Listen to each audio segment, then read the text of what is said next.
ओम शांति। आइए सुनते हैं प्यारे बाबा के आज के मधुर महावाक्य।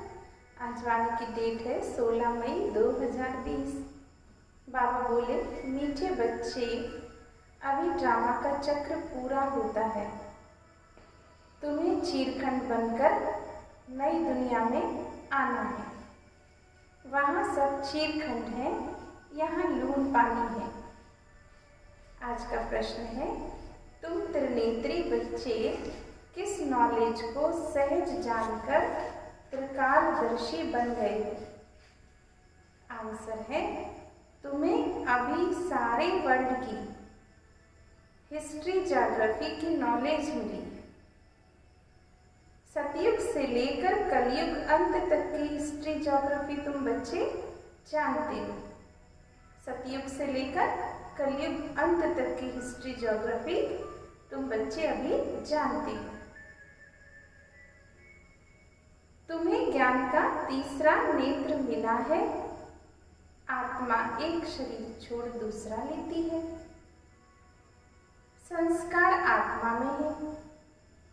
अब बाप कहते हैं, बच्चे नाम रूप से न्यारा बनो। अपने को आत्मा अशरीरी समझो। गीत है, धीरज धर मनवा सुख के दिन आए कि आए। ओम शांति। कल्प कल्प बच्चों को कहा जाता है और बच्चे जानते हैं। दिन होती है जल्दी सतयुग आ जाए तो इस दुख से छूट जाए, परंतु ड्रामा बहुत धीरे धीरे चलने वाला है।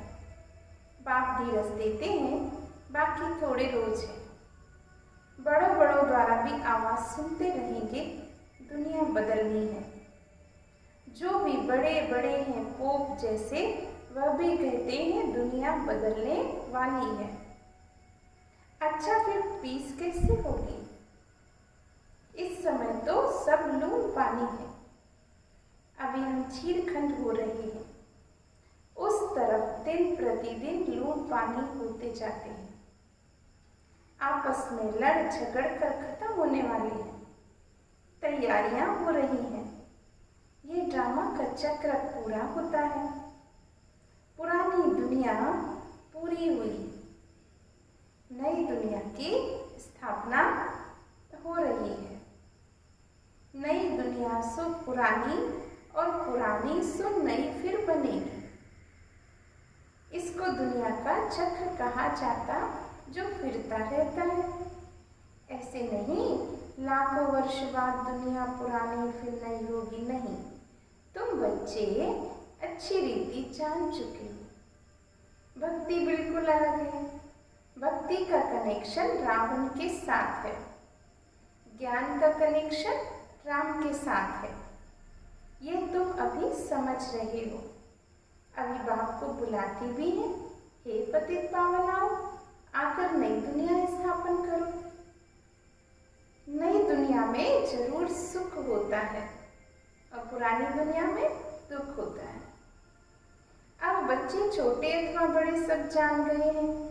अभी घर चलना है, नाटक पूरा होता है।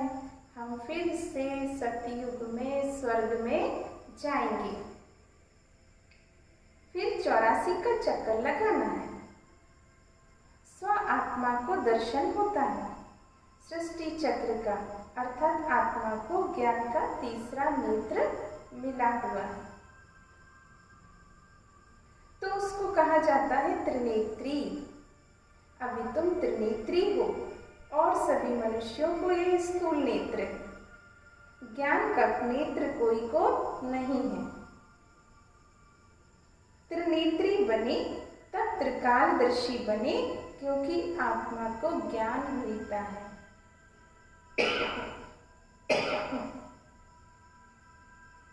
आत्मा ही एक शरीर छोड़ दूसरा लेती है। संस्कार आत्मा में रहते हैं। आत्मा अविनाशी है। अब बाप कहते, नाम रूप से न्यारा बनो। अपने को अशरीरी समझो, देह नहीं समझो। ये भी जानते हो ना, हम आधा कल्प से परमात्मा को याद करते आए। इसमें जब जास्ती दुख होता है तो जास्ती याद करते हैं, अभी कितना दुख है, आगे इतना दुख नहीं था। जब से बाहर वाले आए तब से ये राजाएं लोग भी आपस में लड़ते रहते हैं, फिर जुदा जुदा हुए हैं। सतयुग में तो एक ही राज्य था। अभी हम सतयुग से लेकर कलयुग अंत तक की हिस्ट्री ज्योग्राफी समझ रहे हैं। सतयुग त्रेता में एक ही राज्य था, ऐसे एक ही डिनाइस्टी कोई की होती नहीं। क्रिश्चियन में भी देखो फूट है, वहां तो सारा विश्व एक के हाथ में रहता है, वह सिर्फ सतयुग और त्रेता में होता है। ये बेहद की हिस्ट्री ज्योग्राफी अभी तुम्हारी बुद्धि में है। और कोई सत्संग में हिस्ट्री ज्योग्राफी अक्षर नहीं सुनेंगे, वहां तो रामायण महाभारत आदि सुनते हैं। यहाँ वे बातें हैं नहीं, यहाँ है वर्ल्ड की हिस्ट्री ज्योग्राफी। तुम्हारी बुद्धि में है, ऊंचे ते ऊंचा हमारा बाप है। बाप का शुक्रिया है जिसने हमें सारा ज्ञान सुनाया है। शिव बाबा को दिल से शुक्रिया है जिसने हमें इतना सारा ज्ञान सुनाया है। एक आत्माओं का झाड़, दूसरा है मनुष्यों का झाड़। मनुष्यों के झाड़ के ऊपर में कौन है? ग्रेट ग्रेट ग्रैंडफादर ब्रह्मा को ही कहेंगे। यह जानते हैं ब्रह्मा मुख्य है, परंतु ब्रह्मा के पीछे क्या हिस्ट्री ज्योग्राफी है ये नहीं जानते हैं। बाबा ने कहा यह तुम बच्चे अब जानते हो, बाकी तो कोई नहीं जानते। अभी तुम्हारी बुद्धि में है, ऊंचे ते ऊंचा बाप रहते हैं परम धाम में। फिर सूक्ष्म वतन का भी तुमको मालूम है। मनुष्य ही फरिश्ता बनते हैं, इसलिए सूक्ष्म वतन भी दिखाया है। तुम आत्माएं जाती हो, शरीर तो सूक्ष्म वतन में नहीं जाएगा। जाते कैसे हैं? उनको कहा जाता है, बाबा ने कहा कैसे जाते हैं? उनको कहा जाता है तीसरा नेत्र, दिव्य दृष्टि अथवा ध्यान भी कहते हैं। तुम ध्यान में ब्रह्मा विष्णु शंकर को देखते हो। वो लोग दिखलाते हैं शंकर की आंख खोलने से विनाश हो जाता है। अब इनसे तो कोई समझ ना सके। अभी तुम जानते हो विनाश तो ड्रामानुसार होना ही है। आपस में लड़कर विनाश हो जाएंगे। बाकी शंकर क्या करते हैं? ये ड्रामानुसार नाम रख दिया तो समझाना पड़े। ब्रह्मा विष्णु शंकर तीन है। स्थापना के लिए बाबा ने ब्रह्मा को निमित्त रखा है, पालना के लिए विष्णु को निमित्त रखा और विनाश के लिए शंकर को निमित्त रखा है। वास्तव में यह तो बना बनाया ड्रामा है। शंकर का पाठ कुछ भी नहीं, ब्रह्मा और विष्णु का पाठ तो सारे कल्प में है। ब्रह्मा सो विष्णु, विष्णु सो ब्रह्मा। ब्रह्मा के भी 84 जन्म पूरे हुए तो विष्णु के भी पूरे हुए। शंकर तो जन्म मरण से न्यारा है, इसलिए शिव और शंकर को फिर मिला दिया। वास्तव में शिव का तो बहुत पाठ है, पढ़ाते हैं। भगवान को कहा जाता नॉलेज। अगर वह प्रेरणा से कार्य करता तो सृष्टि चक्र का ज्ञान कैसे देते? इसलिए बाप समझाते बच्चे प्रेरणा की तो कोई बात नहीं, बाप को तो आना पड़ता है। बाबा कहते बच्चे मेरे में सृष्टि चक्र का ज्ञान है, मेरे को यह पाठ मिला हुआ है, इसलिए मुझे ही ज्ञान का सागर नॉलेजफुल कहते हैं। नॉलेज किसको कहा जाता? वह तो जब मिले तो पता पड़े, मिला ही नहीं तो तो अर्थ कैसे मालूम पड़े? आगे तुम भी कहते थे ईश्वर प्रेरणा करते हैं, वह सब कुछ जानते हैं। हम जो पाप करते हैं ईश्वर देखते हैं। बाबा कहते हैं ये धंधा मैं नहीं करता हूँ।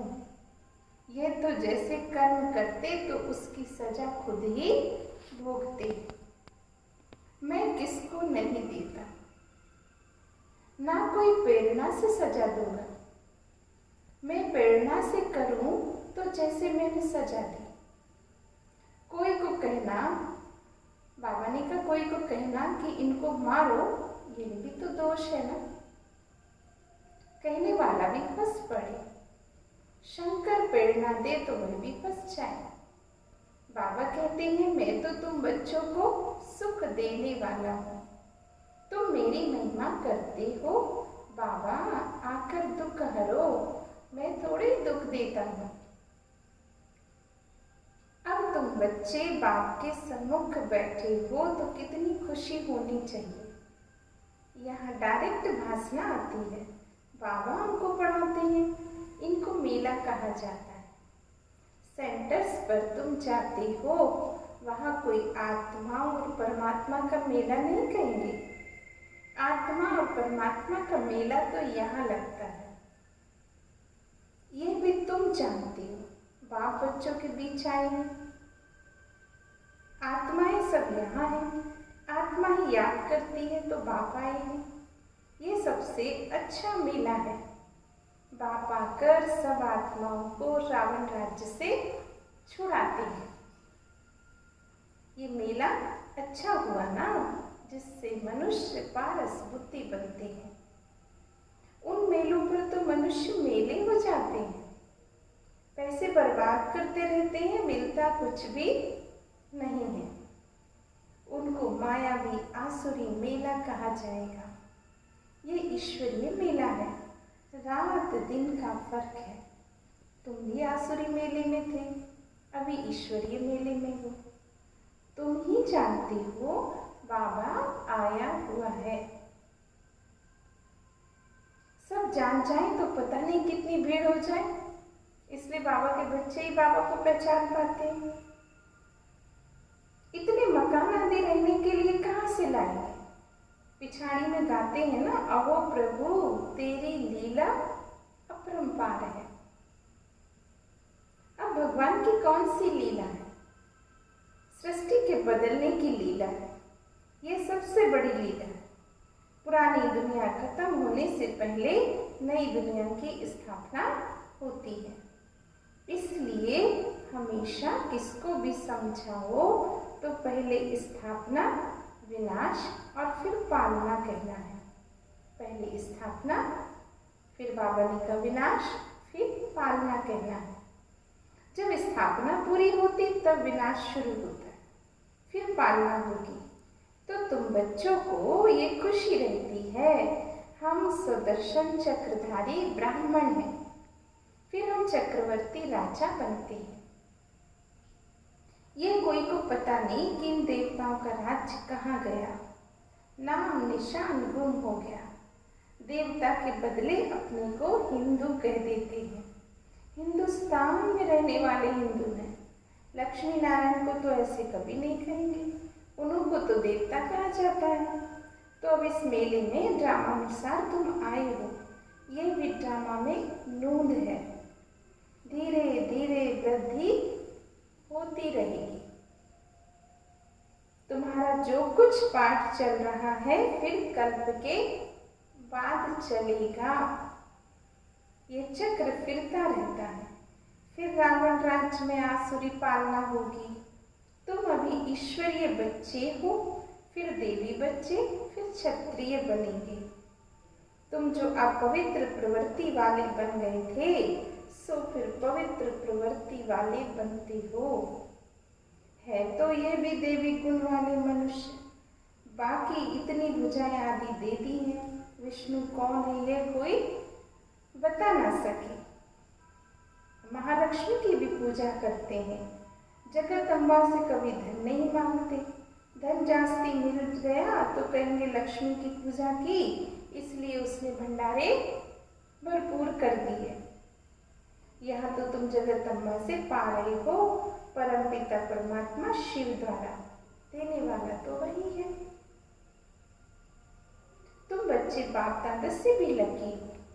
बाबा ने क्या बोला? तुम बच्चे बाप दादा से भी ज्यादा लकी हो। देखो जगदम्बा का कितना मेला लगता है, ब्रह्मा का इतना नहीं लगता। ब्रह्मा को तो एक जगह बिठा दिया, अजमेर में बड़ा मंदिर है। देवियों के मंदिर बहुत हैं, क्योंकि इस समय तुम्हारी महिमा बहुत है। तुम भारत की सेवा करते हो, पूजा भी तुम्हारी जास्ती होती है। तुम लकी हो। जगदम्बा के लिए ऐसे कभी नहीं कहेंगे कि वह सर्वव्यापी है। तुम्हारी महिमा होती रहती है। ब्रह्मा विष्णु शंकर को भी सर्वव्यापी नहीं कहते हैं, मुझे कह देते कण कण में है। कितनी ग्लानि करते हैं। तुम्हारी मैं कितनी महिमा बढ़ाता हूँ। भारत माता की जय कहते हैं ना। भारत माता तो तुम हो ना, धरनी नहीं। धरनी आदि जो अब तमो प्रधान है, सतयुग में सतो प्रधान हो जाती है। इसलिए कहते हैं देवताओं के पैर पतित दुनिया में नहीं आते। जब सतो प्रधान धरनी होती तब आती है। अभी तुमको सतो प्रधान बनना है। श्रीमत पर चलते बाप को याद करते रहेंगे तो उच्च पद पाएंगे। ये ख्याल रखना है। याद करेंगे तो विकल्प विनाश होंगे। श्रीमत मिलती रहती है। सतयुग में तो तुम्हारी आत्मा पवित्र कंचन हो जाती है, तो शरीर भी कंचन मिलता है। सोने में खाद पड़ती तो जेवर भी ऐसा बनता है। आत्मा झूठी तो शरीर भी झूठा। खाद पड़ने से सोने का मूल्य भी कम हो जाता है। तुम्हारा मूल्य अब कुछ भी नहीं है। पहले तुम विश्व के मालिक 24 कैरेट थे, अभी 9 कैरेट। कोई बाबा ने कहा कैरेट नहीं। यह बाप बच्चों से रू रिहान करते हैं। बच्चों को बैठ बहलाते हैं तो तुम सुनते सुनते चेंज हो जाते हो, मनुष्य से देवता बन जाते हो। वहाँ हीरे जवाहरात के महल होंगे। स्वर्ग तो फिर क्या है? वहाँ के सुविरस आदि भी तुम पीकर आते हो। वहाँ के फल ही इतने बड़े बड़े होते हैं, यहाँ तो मिल ना सके। सूक्ष्म वतन में तो कुछ है नहीं। अभी तुम प्रैक्टिकल में जाते हो। यह है आत्मा और परमात्मा का मेला। इनसे तुम उज्जवल बनते हो। अब तुम बच्चे जब यहाँ आते हो तो फ्री हो, घर बार धंधे आदि का कोई फुर्ना नहीं है। तो यहाँ तुमको याद की यात्रा में रहने का अच्छा चांस है। वहाँ तो घर घाट आदि याद आता रहेगा। यहाँ तो कुछ है नहीं। रात को 2 बजे उठकर यहाँ बैठ जाओ। सेंटर्स पर तो रात को तुम जा नहीं सकते। यहाँ तो सहज है ना। यहाँ माना मधुबन में शिव बाबा की याद में आकर बैठो और कोई याद ना आए बस। यहाँ तुमको मदद मिलेगी। सवेरे जल्दी सो जाओ और सवेरे उठ जाओ। 3 से 5 बजे तक आकर बैठो। बाबा भी आ जाएंगे, बच्चे भी खुश होंगे। बाबा है योग सिखलाने वाला, यह भी सीखने वाला है। तो दोनों बाप और दादा आ जाएंगे। फिर यहाँ और वहाँ योग में बैठने के फर्क का भी पता पड़ेगा। यहाँ कुछ भी याद नहीं पड़ेगा। इसमें फ़ायदा बहुत है। बाबा राय देते हैं, ये बहुत अच्छा हो सकता है। अब देखें बच्चे उठ सकते हैं। कईयों को तो सवेरे उठने का अभ्यास है। तुम्हारा संन्यास है 5 विकारों का और वैराग्य है सारी पुरानी दुनिया से। अच्छा, बाबा के महावाक्य कभी पूरे हुए? बाबा ने बच्चों को याद प्यार दिया। मीठे मीठे सिकी लगे बच्चों प्रति माता पिता बाप दादा का याद प्यार और गुड मॉर्निंग। रूहानी बाप की रूहानी बच्चों को नमस्ते। हम रूहानी बच्चों की रूहानी बाप दादा को याद प्यार और नमस्ते नमस्ते। शुक्रिया बाबा, बहुत बहुत थैंक्स। मुरली का सार, अभी सृष्टि बदलने की लीला चल रही है, इसलिए स्वयं को बदलना है, चीरखंड होकर रहना है। दूसरी पॉइंट, सवेरे उठकर एक बाप की याद में बैठना है। उस समय और कोई भी याद ना आए। पुरानी दुनिया से बेहद का वैरागी बन 5 विकारों का संन्यास करना है। आज वरदान दिया बाबा ने, किनारा करने के बजाय हर पल बाप का सहारा अनुभव करने वाले निश्चय बुद्धि विजयी भव। विजयी भव की वरदानी आत्मा हर पल स्वयं को सहारे के नीचे अनुभव करती है।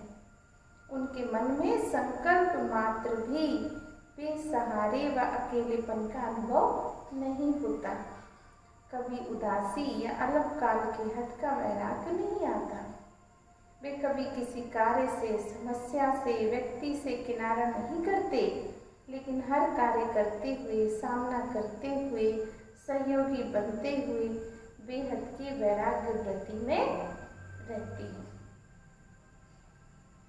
स्लोगन है, एक बाप की कंपनी में रहो और बाप को ही अपना कंपेनियन बनाओ। कितना अच्छा बाबा ने स्लोगन दिया, एक बाप की कंपनी में रहो और एक बाप को ही अपना कंपेनियन बनाओ। अच्छा, बाबा को हम सब की ओर से बहुत बहुत दिल से शुक्रिया बाबा, शुक्रिया। ओम शांति।